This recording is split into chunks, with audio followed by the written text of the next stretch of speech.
It's aviation's final frontier. Cowboy pilots who deliver small, used aircraft. Battery dead. Across distances they were never meant to fly. The joys of Arctic travels. To the most isolated spots on the planet. Losing an engine over the jungle is definitely something that you want to avoid. Weather is the enemy. Dude, that is lightning. That risk is real and it's waiting for you.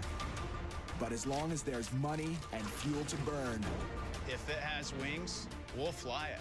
They'll live to fly another day.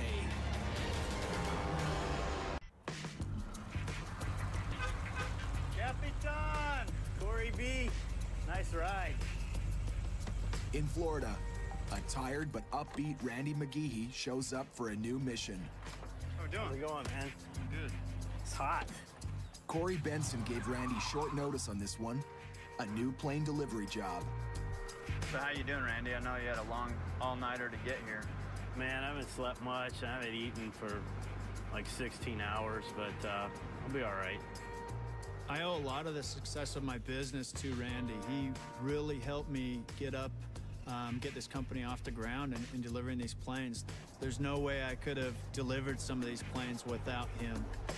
Plane looks good. It's just been this insurance nightmare. For the last week, it's been complete bull, but we finally have it settled, so we're ready to go. There she is. As Corey's designated expert pilot, Randy's job is to get the plane and its crew to their destination, alive. My part of that process is to move this airplane and make sure the airplane gets there safely. If we don't deliver the plane, we didn't do our job either. The plane is a 1991 Beechcraft Bonanza, a high-performance aircraft with a deadly reputation for killing inexperienced pilots. These are the doctor killers, huh? That won't be a problem for us because I barely made it out of high school, man, so. In the late 40s, the first Bonanzas came with a V-tail that reduced the drag on the plane. But the design also came with a high fatality rate. A lot of guys died in this, but really the theory is that doctors are very confident and put themselves in situations that they thought they could handle, but obviously couldn't. And Just in over their head, get their pilot's license, and then go buy a high-performance, complex plane. After the V-tail got too much bad press, it was discontinued in 1982. I think we gotta take it flying here. I mean, it definitely looks like an old plane. If Randy sounds skeptical, it's because he knows what lies ahead. A 6,000-kilometer-long trek from Florida to Cuiaba, Brazil, with 6 pit stops and a treacherous pass over the dense jungle of the Amazon. The only way to find out if this Bonanza is up for it is to get it off the ground. Clear. Clear.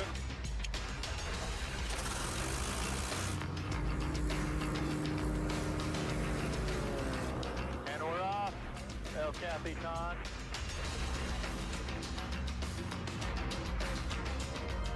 All right, Corey, everything looks coupled up pretty good there. You're coming up. That gear's not. I didn't hear the gear, did you? That's not coming up. The gear's not coming up. We got a gear problem. The landing gear should retract into the belly of the plane, but it won't budge. Why is it stuck down? That doesn't make any sense. Rather it be stuck down than up, but this isn't good. Jammed landing gear is especially bad right now. Corey doesn't have time for repairs. The insurance issues already have him behind schedule. Dude, this is ridiculous. After all the other delays, we cannot have another delay. If this landing gear is a problem, I'm gonna be pissed. Hey man, I don't even want to hear about it right now. We gotta fix this problem and get it on the ground safely, and then we'll worry about the rest. So Oh, this is just drop it. Dude. This isn't the first time Corey and Randy have butted heads over their competing agendas. We need to get going, though. We have to get it there tonight. If Randy thinks Corey is putting his deadlines ahead of crew safety, We don't have to do anything. he doesn't hesitate to pull rank on the boss. If it gets too late, we'll just have to stay. And Tower 9-1 Whiskey Echo, like to return for landing with the possible gear failure. Making that delivery deadline now looks impossible. This is ridiculous. I understand, man. Let's just get it on the ground here first.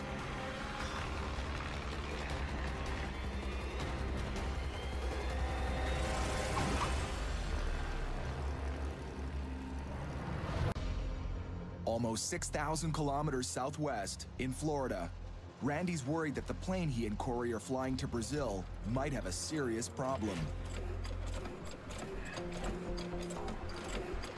There we go. Access is the killer. Always is. The landing gear retracts perfectly, some of the time, but that's not good enough for Randy. No other red wire going to no, any relay. White's up at pin number 5, and red is down.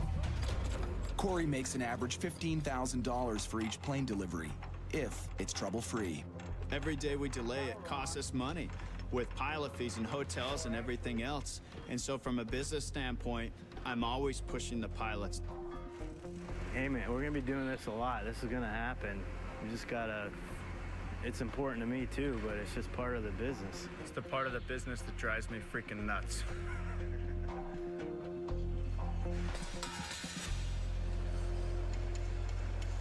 Everything works like it's supposed to. So, you know, if we can't find the problem to duplicate it, we can't fix it. You know, that's simple as that. You can't fix something that's not broken. As far as Corey is concerned, if the landing gear won't retract now and then, he's willing to fly with the wheels down. But Randy would rather have all systems working perfectly. Hey fellas, what do we got? I mean, it didn't work, and then yeah, it worked a bunch of times, and then it didn't work, and then it worked a bunch of times, and then last time it didn't work, and it just... What I'm saying though is as mechanics, if the system is working, I can't find the problem. You know, we're gonna be launching into the Caribbean, and if it happens again, and we don't have real mechanics around, I mean, then we're, you know what I mean? Start changing switches. I mean, I don't know. I mean, that's gonna be Chuck's call. I mean, you know, what are you gonna replace? 1, 2, 3, 4, 5 switches, 2 relays. You're talking thousands of dollars. Replacing all the switches because they can't find the bad one is an expensive call that no one wants to make. the gear is working, but not at the level that it should be working at. We can fly the airplane as is, but we have to know that the system is a little quirky and it's not working, in my mind, entirely correctly. Randy finally gives in.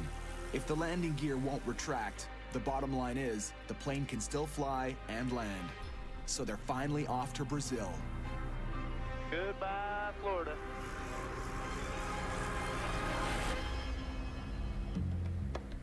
Are you comfortable? You look like you're pretty strict up. Oh, you are. Stick up my ass. Well, I've known that since the first day I met you. 555 Just let me know how you're doing. We just gotta make sure we don't get on each other's nerves. Well, you're always on my nerves. I just don't tell you. Yeah, man. I mean, I've been on the road 3 weeks straight before we even came into this, so it'd be nice to have at least one day down, you know?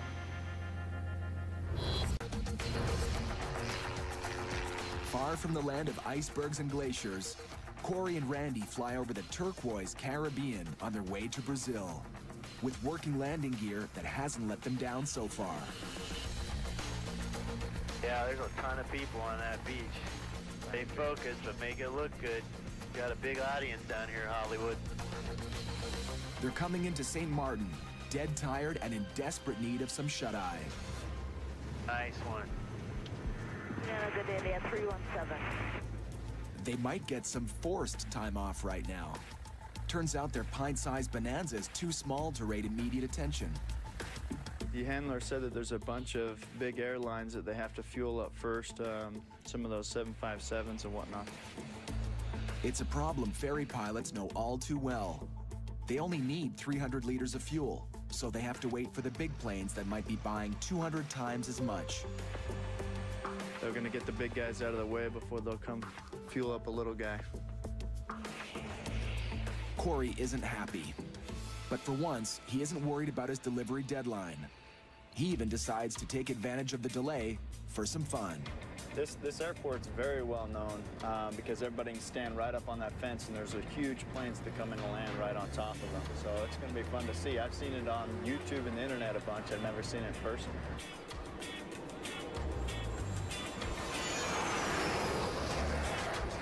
Here we go. Here we go. I like it. This is going to be fun.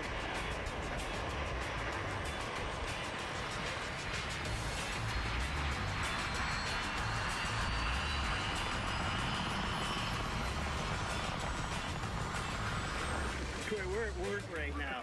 We're working. Corey and Randy have had a few high-tension moments on this trip, but by now, they've put it all behind them. And that's a good thing, because they're going to need all the good vibes they can get for the next leg of this journey.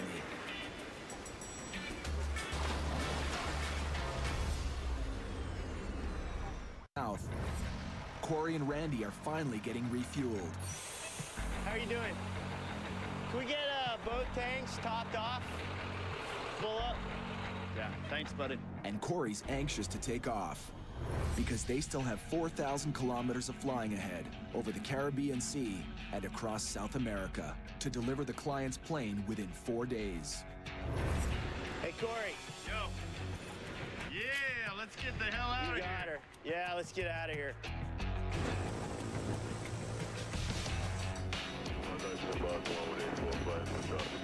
Corey's business has really taken off in the past 2 months. Bye-bye, St. Martin. We'll miss you. But the schedule's been a killer. We've got 310 nautical miles to go.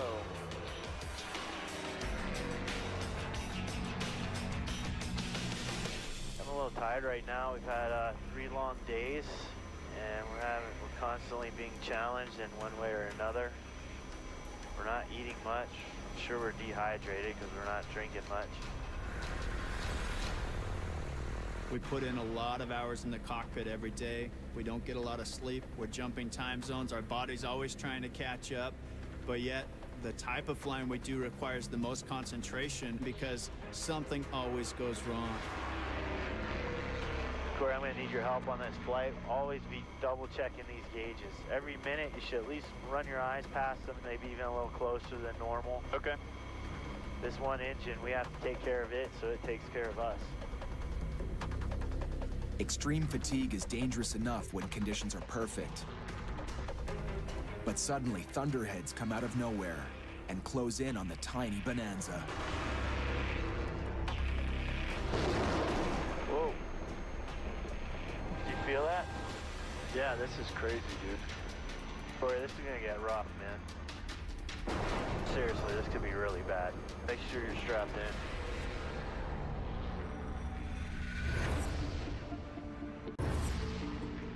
Over the Caribbean Sea, exhausted as they are, Corey and Randy have made it through a serious thunderstorm. The further we get away from this, the less problem it should be, so I'll be glad to get away from it. But now, a new problem. They're running out of daylight. That sun is setting fast. Randy switches from visual to instrument navigation. Corey, we're gonna shoot this approach, but we're not gonna mess around. Roger that. Next stop, the Joshua Airport in St. Vincent. An airstrip so dangerous, 3 planes have crashed trying to land after dark. Have to have a special clearance to land at night, even if you're an instrument-rated pilot. Corey and Randy don't have the clearance, so they're racing to beat the clock. Thank you, sir. We're cleared down to 1,500 feet, 91 Whiskey Echo. But they might be too late. We would like to know whether you are checked out for night operations at the airport. Okay, sir, I'm not sure how to answer that question. This is our first time at that airport, but we are IFR-rated pilots.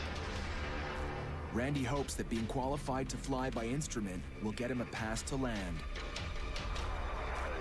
Joshua advises that they are not able to accept you because you don't have this night operation at Joshua qualification. It doesn't work. Permission to land is denied, and it couldn't come at a worse time. this simple flight is quickly turning into a nightmare.